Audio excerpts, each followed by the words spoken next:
আজকের গল্প মায়ের নাম। কাহিনী জলধর সেন। গল্প পাঠে এবং সমগ্র পরিচালনায় আমি শুভাশিস। গল্প মায়ের নাম। বেশ ছিলাম। 30 টাকা বেতনে মহেশপুর ইংরেজি স্কুলে তৃতীয় শিক্ষক। আমার বাড়ি নিশিগঞ্জ, মহেশপুর হইতে 7 মাইল। শনিবার 2টার সময় স্কুল বন্ধ হইলে বাড়ি যাইতাম। আবার সোমবার বাড়ি হইতেই আহারাদি করিয়া একেবারে স্কুলে হাজির হইতাম। বাকি কয়টা দিন স্কুলের বোর্ডিংয়ে কাটাইয়া দিতাম। দরকার পড়িলে সপ্তাহের মধ্যে যে কোনো দিনও বাড়ি যাইতাম। বেতন 30 টাকা ছিল, উপরি প্রাপ্তিও কিছু ছিল। একজন অবস্থাপন্ন ভদ্রলোকের ছেলে আমার স্কুলে পড়িত, বোর্ডিংয়েও থাকিত। আমি তাহার পড়া বলিয়া দিতাম এবং তাহার তত্ত্বাবধান করিতাম। ছেলেটির পিতা আমাকে মাসে 10টি টাকা দিতেন। একরকম বাড়িতে থাকিয়াই মাসে 40 টাকা উপার্জন।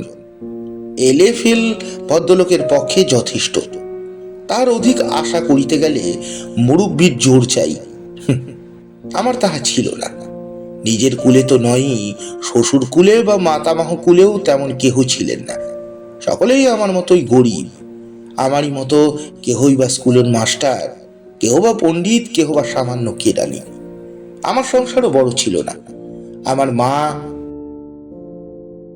আমার স্ত্রী আর আমি, এই 3 জন মাত্র। তারপর স্বর্গীয় পিতা ঠাকুর যে সামান্য কয়েক বিঘে জমি রাখিয়া গিয়াছিলেন, তাহাতে নিতান্ত অজন্মা হইলেও সংবৎসরের চাল ডালের ভাবনা ভাবিতে হইত না। সুজন্মার বৎসরে যে ধান পাইতাম, সংসার খরচ বাদে তাহা হইতে যাহা বাঁচিত তাহা গোলায় তুলিয়া রাখিতাম। বাবার নিষেধ ছিল কখনো ধান বিক্রয় যেন না করি। এখন আপনারা 10 জনে বলুন তো, এই অবস্থায় আমার সন্তুষ্ট থাকা উচিত ছিল কি না? এক বলিতে পারেন, ভবিষ্যতে তো সংসারে লোক বাড়তে পারে, পুত্র কন্যা হইতে পারে। আমার সে আশা নাই। আমার বয়স 32, আমার স্ত্রীর বয়স 26। এই সুদীর্ঘ কালের মধ্যে যখন আমরা সন্তানের মুখ দেখতে পাইলাম না, তখন এই বংশ রক্ষার আর সম্ভাবনা নাই। আমি শ্রী অশ্বিনী কুমার বসুই এই বংশের শেষ প্রদীপ। এই প্রদীপ নিভিয়া গেলেই নিশিগঞ্জের স্বর্গীয় পিতৃদেব রামধন বসুর বংশ লোপ। ভবিষ্যতে স্কুল মাস্টারি করিবার জন্যই এ বংশে আর কেহ থাকিবে না। কি দুর্ভাগ্য! কথাটা আবার জিজ্ঞাসা করি। মোটামুটি কিছুরই অভাব ছিল না। ভবিষ্যতে পরিবার বৃদ্ধির সম্ভাবনাও ছিল না। হঠাৎ কোন বিপদ আপদ কি ব্যাধি পীড়া হইলে যাহা ব্যয় হইতে পারে, সেই জন্য মাস্টারির এই বেতন হইতেও যখনকার কথা বলিতেছি তখন 600 টাকা ডাকঘরে সেভিংস ব্যাংকে জমা ছিল এবং মাসে মাসে 5-7 টাকা জমা হইতেছে। এই অবস্থাতে কেন আমার অধিক উপার্জনের লোভ হইল? মনস্তত্ত্বের এই কথাটা কেহ আমাকে বুঝাইয়া দিতে পারেন? এই যে আকাঙ্ক্ষা, এই যে অতৃপ্তি, এই যে কি জানি কি, অর্থাৎ এই যে শয়তান, এই মানুষকে সুখে থাকিতে দেয় না, শান্তিতে বাস করিতে দেয় না। তাহার ফলে মানুষের কি দুর্গতি হয়, কি বিপদ হয়, কি সর্বনাশ হয়, অথবা যাহার অদৃষ্টে জোর আছে তাহার সর্বনাশের সূচনা মাত্র হইয়া কিরূপে তাহার চৈতন্যদয় হয়, সেই কঠোর অভিজ্ঞতা কথাই আজ লিপিবদ্ধ করিব। এই হতভাগ্যের জীবনে সেই অতৃপ্ত শয়তানের খেলা দেখিতে পাইবেন। মহেশপুর স্কুলের যিনি সেক্রেটারি, তাহার নাম শ্রীযুক্ত হরিহর চট্টোপাধ্যায়। বড় জমিদার, আয় লাখ টাকার ওপর।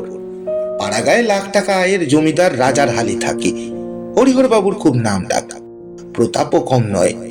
তবে এখন এই সুশাসিত ইংরেজ মুল্লুকে তাহার প্রতাপ বাঘে গরুতে এক ঘাটে জল খায় না। জমিদারদের আর সেদিন নাই। পিনাল কোড সব সমান করিয়া দিয়াছে। তবে টাকার কল্যাণে জমিদার মহাশয়রা এখনো পল্লী গ্রামে একটু আধটুকু বাদশাগিরি করিয়া থাকেন। আমাদের স্কুলের সেক্রেটারি মহাশয়ও করেন। তাহার কর্মচারীরাও কিঞ্চিত মেজাজ দেখাইয়া থাকেন, তাহাতেও গরিব প্রজারের হৃৎকম্প উপস্থিত হয়। আমাদের হেডমাস্টার এবং হেড পণ্ডিত মহাশয়রা হরিহরবাবুর যথেষ্ট মন জোগাইয়া চলেন। প্রতিদিন জমিদার মশাইয়ের খাস দরবারে হাজিরা দেন। একজন বিশ্ববিদ্যালয়ের MA পরীক্ষা উত্তীর্ণ, আর একজন কাব্য, দর্শন, বেদান্ত এই ত্রিতীর্থ, যাহারা যেই জমিদার বাবুর মোসাহেবি করেন, এমন কথা থার্ড মাস্টার হইয়া কেমন করিয়া বলিব। আমি কিন্তু ওইটি পারিতাম না, কোনো প্রয়োজনও বোধ করিতাম না। মহেশপুর স্কুলের তৃতীয় শিক্ষকের বেতন 30 টাকার 1 পয়সাও বেশি হইবার সম্ভাবনা ছিল না। তবে আর কেন হাজিরা দিয়া মরি। হরিহরবাবুর বয়স প্রায় 50, অনুগত ব্যক্তিরা বলেন 40 কি 42। এত কম যাহার বয়স এবং লাখ টাকা যাহার জমিদারি রায়, তাহারা প্রথমা পত্নীর গঙ্গা লাভ হইলে এই 2 বৎসর পূর্বে যে তিনি একটি ষোড়শীর পানি গ্রহণ করিয়াছেন, তাতে নিন্দার কথা মোটেও নাই। তা থাকুক না প্রথম পক্ষের একটি পুত্র, হোক না তার বয়স 11 বৎসর। তবে গত কয়েক বৎসর হইতেই তাহার শরীর একেবারে ব্যাধি মন্দিরম হইয়া গিয়াছিল, এই যা কথা। আর তাহার চেহারা তেমন ভালো ছিল না। কিন্তু তাহাতে কি বড় মানুষের বিবাহ বন্ধ থাকে? এই বিষম কন্যাদায়ের দিনে হরিহর বাবুর মতো রোগে জীর্ণ 50 বৎসর বয়সের মানুষের হাতে সুন্দরী ষোড়শী কন্যাকে বলি দিবার লোক বাংলাদেশে যথেষ্ট বহুত আছে। তুমি নবীন যুবক, হরিবল বললে চলিবে কেন? সে কথা থাকুক। একদিন স্কুল হইতে আসিয়া বোর্ডিংয়ে বসিয়া আছি, এমন সময় শুনিলাম হরিহর বাবুর পুত্র অনিল কুমারের যিনি গৃহশিক্ষক ছিলেন, তাহার সেই দিনই চাকরি গিয়াছে এবং সেই দিনই তাকে মহেশপুর ত্যাগ করিয়া যাওয়ার আদেশ প্রচারিত হওয়ায় ভদ্রলোক কাহারও সহিত দেখা করিয়া যাইতে পারেন নাই। এবং এমন আকস্মাৎ কি অপরাধে তাহার 5 বৎসরের চাকরিটি গেল, তাহা বলিয়াও যাইতে পারেন নাই। এই অবস্থায় যাহা হয় তাহাই হইল। নানা জনে নানা কথা বলিতে লাগিল। সে সকল জনরব আর বলিয়া কাজ নাই। বড়লোক ঘরের কথা, আমরা সামান্য লোক কেমন করিয়া জানিব? এবং সে সমস্ত জনরব প্রচারিত হইল, তাহার সত্য মিথ্যাই বা কেমন করে নির্ণয় করিব? তাহার পরই বোর্ডিং এর কোন ছাত্র আসিয়া বলিল যে এইবার হেডমাস্টার মহাশয়ের অদৃষ্ট খুলিল, তিনিই নাকি 125 টাকা বেতনে অনিল কুমারের গৃহশিক্ষক নিযুক্ত হইবেন। আরেকজন সে কথার প্রতিবাদ করিয়া বলিল, অন্য ব্যবস্থা হইবে। হেডমাস্টার সকালে ও রাতে পড়াইতে আসিবেন, তাহার জন্য 50 টাকা পাইবেন, আর পণ্ডিত মহাশয় বিকাইলে পড়াবেন, 30 টাকা পাইবেন। বাড়িতে আর মাস্টার রাখা হইবে না। এইরকম কত কথাই যে শুনিতে লাগিলাম, তাহার কি বলবো। সন্ধ্যার পর জমিদার বাড়ি হইতে একজন ভৃত্য আসিয়া আমাকে সংবাদ দিল যে হুজুর আমাকে তলব করিয়াছেন, এখনই যাইতে হইবে। এই অসময়ে আবার তলব কেন? হয়তো ভৃত্য ভুল করিয়াছে, এই মনে করিয়া তাহাকে জিজ্ঞাসা করিতে সে বলিল, না, আপনাকেই এক্ষুনি ডাকিয়া লইয়া যাইবার হুকুম হইয়াছে। আমি তো অবাক, আমাকে তলব? এতদিনের মাস্টারিটা খসিয়ে যাবে নাকি? খসিবে নাকি? কি জানি অদৃষ্টে কি আছে। দরবারে আর কে কে আছেন জিজ্ঞাসা করায় ভৃত্য বলিল, হুজুর দরবারে ঘরে নাই, তিনি শয়ন ঘরে আছেন। শরীর ভালো নাই, তাই যাহারা আসিয়াছিলেন তাহাদিগকে বিদায় করিয়া দিয়েছেন, একলাই আছেন। আমি আরো বিস্মিত হইলাম। একেবারে শয়ন গৃহে আমার তলব? অসুস্থ শরীরে আর কাহারও সহিত দেখা করে নাই, বাঁচিয়া লোক পাইলেন এই অশ্বিনী কুমার বসু। দুর্গা নাম স্মরণ করিয়া যাত্রা করিলাম। জমিদার বাড়িতে উপস্থিত হইলে ভৃত্যটি আমাকে একটি ঘরে বসাইয়া হরিহর বাবুকে সংবাদ দিতে গেল এবং একটু পরে আসিয়া আমাকে তাহার অনুবর্তী হইতে বলল। হরিহর বাবুর বৈঠকখানায় মাঝে মাঝে আসিতে হইয়াছে, কিন্তু আজ আমার যেদিকে যাইতে হইল সেদিকে কোনো দিন যাই নাই। সেটি অন্দর মহল কি বাহির মহল তাহা জানি না। 2-3টি ঘর পার হইয়া আমরা একটি ঘরের সম্মুখে উপস্থিত হইলাম। সে ঘরের দ্বার বন্ধ ছিল না, সম্মুখে একটি পর্দা ছিল। পর্দার বাহির হইতেই ভৃত্য বলিল, হুজুর মাস্টার বাবু আইছেন। সংবৎসরে গম্ভীর স্বরে উত্তর হইল, ভেতরে আসতে বলো। সেটা শয়ন ঘর কি বসিবার ঘর বুঝিতে না পারিয়া আমি আমার ছিন্ন পাদুকা বাহিরে রাখিয়া ঘরের মধ্যে প্রবেশ করিলাম। দেখিলাম একটি পালঙ্কের ওপর হরিহরবাবু শয়ন করিয়া আছেন। আমাকে দেখিয়া তিনি বলিলেন, এসো অশ্বিনী, ভালো আছো তো? এসো এসো। আমি পালঙ্কের নিকট যাইয়া তার পায়ে হাত দিয়া প্রণাম করিয়া বলিলাম, কি ভালো আছি, আপনার শরীর কি অসুস্থ হইয়াছে? হরিহরবাবু বলিলেন, হ্যাঁ, আর শরীরটা তেমন ভালো নেই। তুমি দাঁড়িয়ে রইলে কেন? ওই চেয়ারটা টেনে নিয়ে বসো, বসো এখানে। আমি বিনীত হইয়া বলিলাম, না, আমি নিচেই বসি। তিনি বলিলেন, না না না না না না না, আমার শিয়রের কাছে চেয়ার টেনে বসো, তোমার সঙ্গে বিশেষ কথা আছে। আমার সঙ্গে বিশেষ কথা? আমার সঙ্গে বিশেষ কথা? ব্যাপার কি? আমি তক্ষুনি একখানি চেয়ার টানিয়া হরিহরবাবুর শিয়রের নিকট বসিলাম। তিনি কিছুক্ষণ চুপ করিয়া থাকিয়া বলিলেন, দেখো অশ্বিনী, আমি খোকার মাস্টারকে বিদায় করে দিয়েছি। লোকটা লেখাপড়া বেশ ছিল, কিন্তু ইদানিং তার স্বভাবটা কেমন বোধহয় হচ্ছিল। বলতে গেলে একরকম অন্দরেই থাকতে হয়। আর ছেলের মাস্টার, তার উপর কোনো রকম সন্দেহ হলে তাকে কি আর রাখা যায়? কি বলো? হ্যাঁ, আমি ধীরভাবে বলিলাম, হ্যাঁ, সে তো ঠিক কথাই। হরিহরবাবু বলিলেন, না না না, তেমন কিছু নয়। এই আমার শ্বশুর বাড়ির গা থেকে যে ঝিটাকে এনেছি, মাস্টারটা তার সঙ্গে তামাশা করতো। আমার স্ত্রী তাই দেখে কাল আমাকে বললেন, ওই মাস্টারকে বিদায় করে দিতে বলো। ঠিক কথা তো? কি বলো? ঠিক কথাই তো? কি বলো অশ্বিনী? আমি চুপ করিয়া রহিলাম। তাহার পর হরিহরবাবু বলিলেন, দেখো দেখো, তুমি যদিও সর্বদা আমার এখানে এসো না, তুমি তোমার ওপর, তবুও তোমার ওপর আমার দৃষ্টি বরাবর আছে। তোমার ওই হেডমাস্টারই বলো, আর সেকেন্ড মাস্টারই বলো, আর ওই পণ্ডিত মশাই বলো, সব খোসামুদের দল, সব খোসামুদের দল। তাই যদি না বুঝবো, তাহলে এত বড় জমিদারিটা চালায় কি করে? কি বলো অশ্বিনী? তা দেখো, বিএ এমএ হোক আর ওই বিদ্যাভূষণ তর্কালঙ্কারী হোক, একই স্বভাব। আর কি লেখাপড়া, বিদ্যার কথা যদি বলো, তাহলে তোমাকে বলছি, ওসব পাস ফাস করলেই যে বেশি বিদ্যে হয় তা আমি মানি না। এই ধরো না, তুমি তো এলে ফেল করেছো, কিন্তু অনেক বিয়েকে পড়িয়ে দিতে পারো। কি বলো? হ্যাঁ? আমি আর কি বলবো? আমি শুধু ভাবিতে লাগিলাম, এই সূচনার উদ্দেশ্য কি? এত লোক থাকিতে তবে কি আমাকেই ছেলের মাস্টার করা হইবে? সত্য কথা বলতে কি, এই কথাটা ভাবিয়া মনে আনন্দ হইল। হরিহরবাবু একটু চুপ করিয়া থাকিয়া বলিলেন, তা দেখো অশ্বিনী, আমি ভেবে দেখলাম, কোথা থেকে কোন অজানা অচেনা লোককে শুধু মার্কা দেখে আনবো, তার চেয়ে জানা চেনা লোককেই মাস্টারিটা দিই। তাই তোমাকে ডেকেছি। ছেলের মায়েরও এরাই ইচ্ছা। তোমায় বলবো কি অশ্বিনী, আমার স্ত্রীর একেবারে ওই ছেলে তার প্রাণ। কারো বলবার জো নেই যে ওর গর্ভজাত ছেলে নয়। যাকে সে কথা।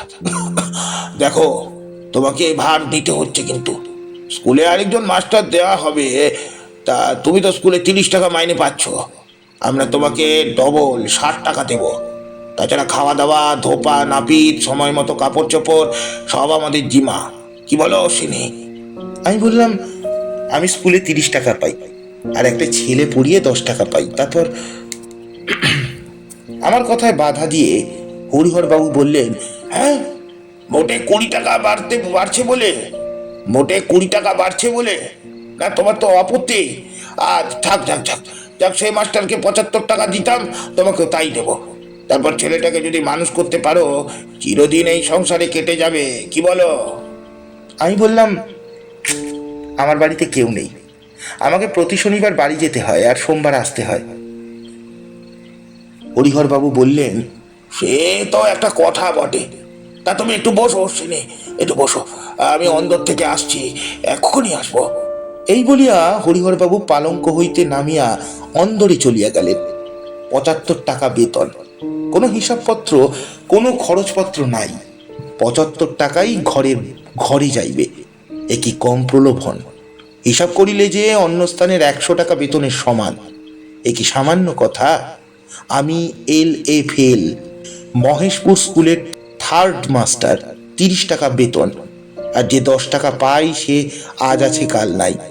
কোথায় ৩০ টাকা আর কোথায় নিখরচায় ৭৫ টাকা। ইহার আর বিবেচনার কিছুই নাই, কিচ্ছু না। কত BA MA এই চাকরির খোঁজ পাইলে একরাশি সার্টিফিকেট ধরিয়া আনিয়া ধর্ণা দিত, আর আমাকে ডাকিয়া আনিয়া চাকরি। ইহারই নাম অদৃষ্ট। আমি নিজেকে মহাভাগ্যবান মনে করিলাম। হায় প্রলোভন, হায় শয়তান, এমন করিয়াই মানুষ বিপন্ন হয়। ভগবান, আমাদের মতো অমানুষকে যদি একটু ভবিষ্যৎ দৃষ্টি দিতে প্রভু, তাহা হইলে আর কিছুই হোক, অনেক লাঞ্ছনার হাত থেকে আমরা মুক্তি পাইতাম। প্রায় মিনিট 10 পরে হরিহর বাবু ফিরিয়া আসিলেন। তিনি বলিলেন, দেখো অশ্বিনী, তোমাকে যখন একরকম ঘরের ছেলের মতোই থাকতে হবে, তখন এই বিষয়ে গৃহিণীর পরামর্শ নেওয়া দরকার। বিশেষ করে তার বয়স কম হলেও খুব বুদ্ধিমতী। তুমি শুনলে আশ্চর্য হবে কি অশ্বিনী, তিনি যে পরামর্শ দেন, তোমার পরামর্শ খুব পাকা লোকও দিতে পারে না। তেমন পরামর্শ খুব পাকা লোকও দিতে পারে না। তা দেখো, উনি বললেন যখন তোমার কেউ বাড়িতে নেই আর জমি জমাটা আছে, তখন তুমি শনিবারের শেষ বেলায় বাড়ি যেও, কিন্তু সোমবারে কিন্তু খুব ভোরে চলে এসো, যেন সোমবারে সকালের পড়াটা কামাই না হয়। কোনোবার রোববারে বিকালে এলে, কোনোবার বা রোববারের বিকেলেই এলে, কেমন? এতে সম্মত তো? হেডমাস্টারের কথাও ভাবছিলাম, কিন্তু উনি বললেন, হেডমাস্টারের কথাও ভেবেছিলাম, কিন্তু উনি বললেন ওসব লোক দিয়ে ছেলে পড়ানো হয় না। ওরা স্কুলেই পড়াতে পারে। তুমি জানাশুনো লোক, বাড়িতে একবারে ছেলের মতো থাকবে। যখন যা অসুবিধে বোধ হবে অন্দরে বলে পাঠালেই তক্ষণই ঠিক হয়ে যাবে। কি বলো? আমি বললাম, আপনি আমার পিতৃতুল্য। আপনি যখন আদেশ করছেন তখন আমার আর আপত্তি কি? তবে বাড়িতে মাকে কথাটা জিজ্ঞেস করা দরকার। হরিহরবাবু বললেন, তা তো বেশ, তা বেশ কথা তো। কাল সকাল সকাল স্কুল থেকে বেরিয়ে বাড়ি যাও, তারপর পরশুদিন এসে একেবারে এখানে কাজে হাজির হবে। আমি বলি, মায়ের এতে আপত্তি হবে না, তবু কোনো কাজ করতে গেলে তাকে জানাতে হয়, তার আশীর্বাদ নিয়ে আসতে হয়। হরিহরবাবু বললেন, হ্যাঁ তা তো বটেই। আজকালকার দিনে এমন কথা কোনো ছেলে বড় একটা বলে না। তোমার কথায় আমি বড় সন্তুষ্ট হলাম অশ্বিনী, বড় সন্তুষ্ট হলাম। আর পাশের ঘর থেকে আমার স্ত্রী এইসব কথা শুনছেন, তিনিও নিশ্চয়ই খুব খুশি হয়েছেন। তা তুমি এখন এসো, অনেক রাত হয়ে গেল। এই ওরে তিনু, একটা লণ্ঠন নিয়ে মাস্টার বাবুকে বোর্ডিংয়ে রেখে আয় গে। যা, আমি তাহলে ভেতরে যাই। এই বলিয়া হরিহরবাবু পাশের ঘরে গেলেন এবং তখনই বাহির হইয়া আসিয়া হাসতে হাসতে বলিলেন, এই যেও না যেও না, যেও না অশ্বিনী, একটু বসো। এই দেখো তো, তুমি ভদ্রলোকের ছেলে, এতক্ষণ বসে থাকলে এখন গিয়ে তো ঠান্ডা ভাত খাবে। তাই তো উনি বললেন যে তোমাকে একটু জল খাইয়ে দিতে। এই দেখছো অশ্বিনী, ওর কেমন বুদ্ধি বিবেচনা, কথাটা আমার মোটেই মনে হয়নি। তিনি যেন খুব আত্মপ্রসাদ অনুভব করলেন। আমি বললাম, না, জল খাওয়ার দরকার হবে না, আপনাদের তো খাচ্ছি, এরপরেও তো দিন রাতও আছি। রাত্রি বেশি হয়নি, বোধ হয় 9টা। আমাদের 9টার পরই খাওয়া হয়। হরিহরবাবু বললেন, আরে তা কি করে হয়? না না না, দেরি হবে না, দেরি হবে না। উনি পূর্বে সব ঠিক করে রেখেছেন, আমার মাথায় আসেনি। কি করি, জল খাইতেই হইল। পাশের ঘর থেকে গৃহিণী যে দেখিতেছেন তাহা অলঙ্কারের ধ্বনিতেই বুঝতে পারলাম। বোর্ডিংয়ে চলিয়া আসিলাম। অতি ভক্তি যে চোরের লক্ষণ, ৭৫ টাকার প্রলোভনে তখন সে কথা ভুলিয়া গেলাম। পথে আসিতে আসিতে নিজে সৌভাগ্যে গর্ব অনুভব করতে লাগলাম। আর মনে হইল হরিহরবাবুর কথা, বৃদ্ধস্ব তরুণী ভার্যা যে কি, তাহা ভাবিয়া বেশ আনন্দ অনুভব করলাম। কিন্তু আমার দিক হইতেও যে কথাটা ভাবা দরকার, তাহা ওই ৭৫ টাকা আমাকে ভুলাইয়া দিল। যথাসময়ে নতুন চাকরিতে উপস্থিত হইলাম। অনিল ছেলে ভালো, তাহা পূর্ব হইতেই জানিতাম। কারণ সে স্কুলে পড়ে। এবার তাহার পঞ্চম শ্রেণী, পড়াশোনায় খুব মনোযোগ। বড় মানুষের ছেলেদের যেসব দোষ থাকে অনিলের তাহা কিছুই নাই। সুতরাং তাহার পড়াশোনার জন্য আমাকে কোনো বেগই পাইতে হইল না। আমাকে শিক্ষক রূপে পাইয়া সে খুবই আনন্দিত হইল, আমিও নিশ্চিন্ত হইলাম। 5-7 দিন বেশ কাটিয়া গেল। তাহার পর একদিন যখন অনিল স্কুলে গিয়াছে, আমি কি একখানি বই পড়িতেছি, সেই সময় একটি দাসী একখানি কাগজে জড়ানো কি একটা হাতে করিয়া আমার ঘরে প্রবেশ করিল। এই কয়দিন কিন্তু কোনো দাসী আমাদের দিকে আসে নাই। অনিলের পড়ার ও আমার থাকিবার জন্য যে কয়েকটি ঘর নির্দিষ্ট ছিল, তাহা অন্দরের সংলগ্ন হইলেও অন্দরের দাসীরা কেহই আমাদের দিকে আসিত না, আসিবার প্রয়োজনও ছিল না। দাসীকে দেখিয়া আমি বলিলাম, এখানে কি চাই? দাসী একটু মুচকি হাসিয়া বলিল, মা আপনার জন্য এই কাপড় পাঠিয়ে দিলেন। আমি বলিলাম, আমার তো কাপড় আছে, যখন অভাব হবে তখন আমি কিনে নেব, তুমি কাপড় ফিরিয়ে নিয়ে যাও, আমার দরকার নেই। দাসী বলিল, মা বলেছেন আপনি যে কাপড় ব্যবহার করেন তাতে খোকাবাবুর মাস্টারের মানায় না, কাপড় চোপড় একটু ভালো চাই, তাই তিনি পাঠিয়ে দিয়েছেন। আপনি না নিলে তিনি বড় দুঃখিত হবেন। গৃহিণী যে আমার প্রকৃত মনিব তাহা বুঝিতে পারিয়াছিলাম, সুতরাং তাহার অনুরোধ উপেক্ষা করিতে পারিলাম না। বলিলাম, তাহলে ওই টেবিলের উপর রেখে যাও, কর্ত্রী ঠাকুরিনীকে বলো আমার এইসব কিছুরই দরকার নেই। দাসী হাসিয়া বলিল, আপনার দরকার কি? তা তিনি আপনার চাইতে বেশি বোঝেন। আপনারা যাতে কোনো অসুবিধে না হয় তার জন্য সকলকে সাবধান করে দিয়েছেন, বলিয়া দাসী চলিয়া গেল। দাসীর কথা কয়টি আমার ভালো লাগিল না, কাপড় দেওয়াও আমার ঠিক মনে করিলাম না। আমি ছেলের মাস্টারি করব, সরকারের যে সকম ব্যবস্থা আছে তাহাই আমার উপর প্রযুক্ত হইবে। আমার অসুবিধার জন্য এত বড় জমিদারের গৃহিণীর এই প্রকার আগ্রহের তো কোনো প্রকার প্রয়োজনই অনুভব করলাম না।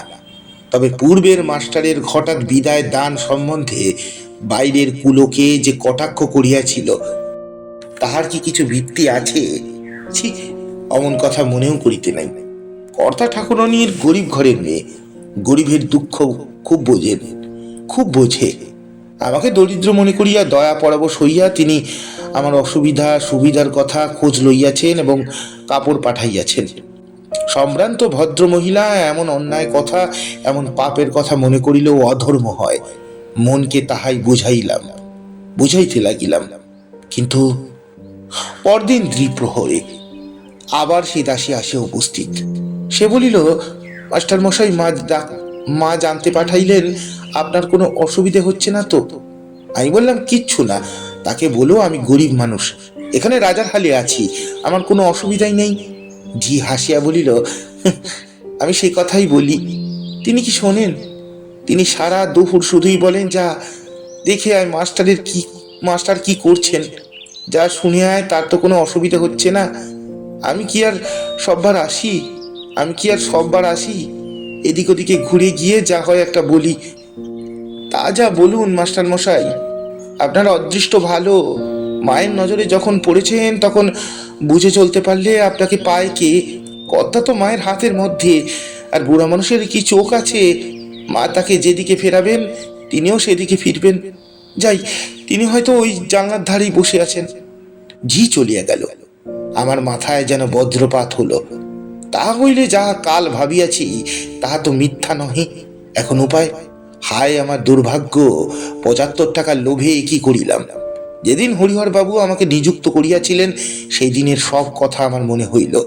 সেই দিনই তো আমি এই সকল কথা আমার বোঝা উচিত ছিল, কিন্তু তখন উন্নতির আশায় আমি অন্ধ হয়ে গিয়েছিলাম।